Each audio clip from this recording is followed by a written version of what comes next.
just gonna make it seem like I just walked over here and we're having a conversation. So in this video, we're gonna be talking about the second apparel collection that I ended up dropping not too long ago. We're gonna be talking about some of the problems I ran into, some of the improvements that we did over the first one that we ever did, and just kind of my 2 cents and advice really for anyone who's trying to do something similar to this. So without further ado, let's just get into it.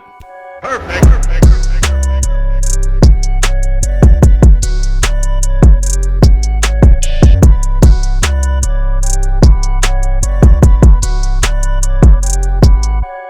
So for those of you who may not know, the collection that I will be referencing throughout this video, I'll have it linked right above. It's just kind of like the announcement video that I made for it, where you can kind of get a good gist of what the collection was really about. Don't worry, I'll wait.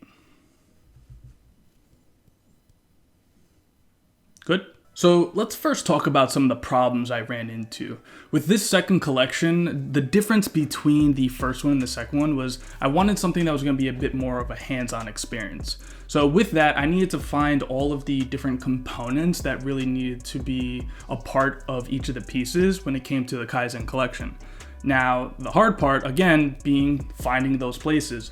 Finding all of those components was a bit difficult, I won't lie. Trying to find a place that is not too expensive, yet does a really good job at what they do was pretty hard, especially locally. You know, at that point, you're really kind of condensing your search to literally what's around you, and that's always going to be a lot more difficult if you're planning to find those components across seas or have things delivered to you. For me, some of the components ended up being delivered, but the others were actually all done locally through some local shops and some friendly people that I actually ended up meeting. So that was also kind of a plus, I think, at the end of the day as well.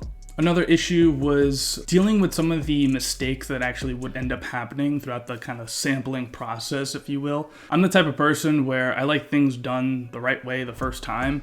And it was a bit frustrating because what I ended up doing, which was probably not the best idea, but I ended up ordering everything to the exact number. So if there was ever a mistake, I would actually have to order the item again and wait that time in terms of shipping. So it was a very kind of frustrating experience. It didn't really happen too often. I think it would only happen one time throughout the entire process. So it really wasn't a big deal.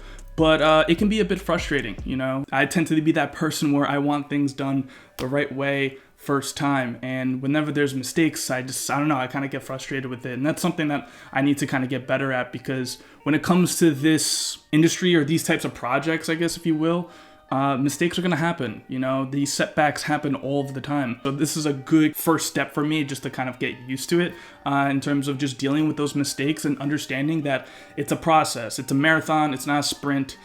These things take time at the end of the day if you want it to be done right.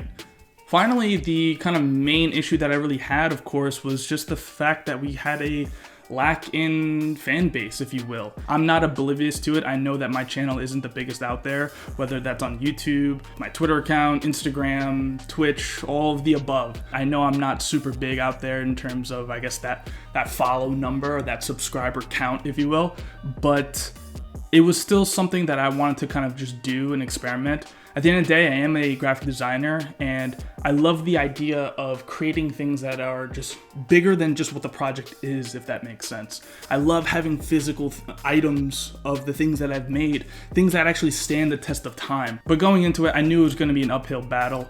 I know that my following isn't that big, so it was going to be kind of tough to get it to the masses and be able to kind of show everybody what we've been working on for the past 8 months at that point. That is something that I'm working on now, of course, and that's what this video is all about, right? Creating content, creating certain pieces of information that hopefully you guys find valuable, and that's what I'm really here to do, and hopefully pump out more moving into the future. So of course, if you do like the content, I will preface real quick, you know, hit the like button.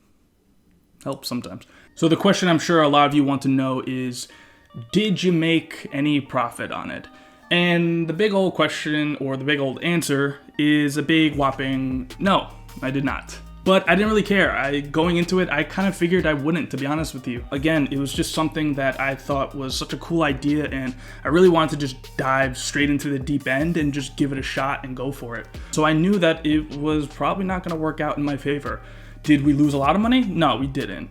We were actually pretty close, I'm not gonna lie. So moving forward, we kind of have this goal kind of set, and we know what we need to hit going into the next one, and hopefully be able to pass up going on to that third, fourth, fifth, and so on in terms of collections. So given the kind of fan base that I have currently, and the outreach and the engagement that I'm able to have on social media, just like my overall presence, if you will, yeah, it wasn't really enough to offset the price. But reason being is because we've decided to go for a more high quality premium apparel collection. I could have easily picked out certain blanks that were really, really cheap and not include some of those custom labels that we ended up doing on it. But it was my decision to have those components because I want to be able to set the standard and set the bar as high as possible, because this is what we're really all about. So at the end of the day, no, we didn't make a profit, but that is okay. We know where we're at. We know where our goals are moving on into the future. Okay, so now let's talk about some of the improvements or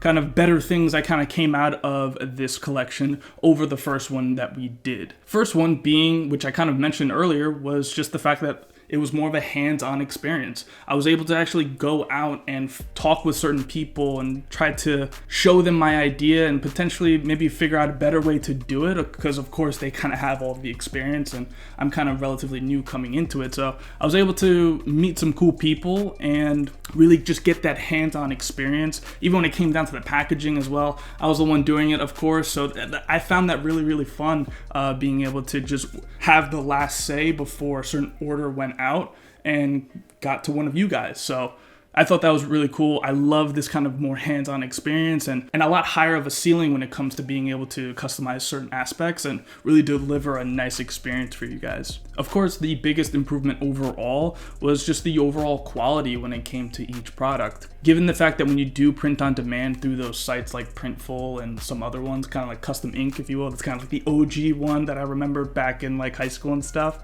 With those, you kind of just upload a logo and or whatever design that you have, and most of the time it's pretty limited. You really only have maybe a design on the front, maybe you have a chance on something on the back, but sometimes you don't really get anything on the sleeves or anything like that, or you don't really have a choice of whether it's screen printed, embroidered, or direct to garment, things like that. You're just very limited in what you can do. Even when it comes to the packaging, once it's made, you get the garment and you don't really have much of a say sometimes.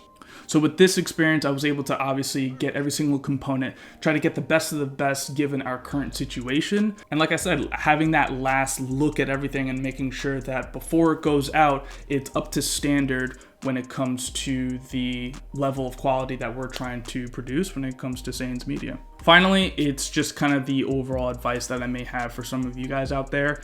Allow me to preface, however, I've only done 2 collections so far, so I have a lot to learn myself. There's certain things that I don't know, and I was learning so many things throughout the process. Up until that last day that the last order got shipped out, I was still learning certain things that I didn't really anticipate.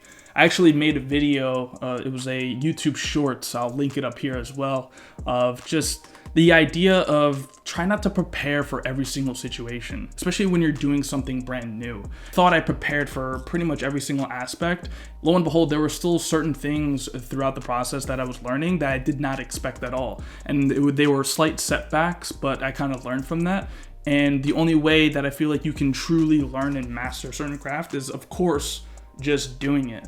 So with that being said, what I will say, if this is something that you guys want to get into, is only go into it if you love it. The reason why I say that, like anything in life, you should really only be putting your energy and time into something if you feel like you truly would love it. Specifically, the process. You always hear that you have to love the process. And for me, this was perfect. As a graphic designer, this falls pretty much in line with what I do. I was able to design exactly what was going to be on the shirt, on the front, back, what material we were going to be using, what the fabrics were going to look like, what some of the custom labels were going to be, all of those components, that all falls in line with what I do as a career. So there was really no hesitation that I really needed to do going into this. So I know that I'm going to love every single aspect of this, and I actually ended up doing so after doing 2 collections. So for those of you out there who are trying to do something like this, I highly, highly, highly recommend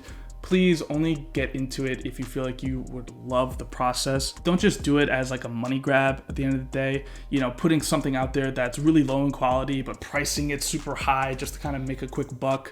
Trust me, we have enough of those people out there. Please don't be one of those. That's just my recommendation. Take my 2 cents if you will. You don't have to, just saying. The other big thing is don't really feel too discouraged about the numbers. Like I said, I didn't really make any money off of this one. And that honestly didn't really discourage me. I almost anticipated not to.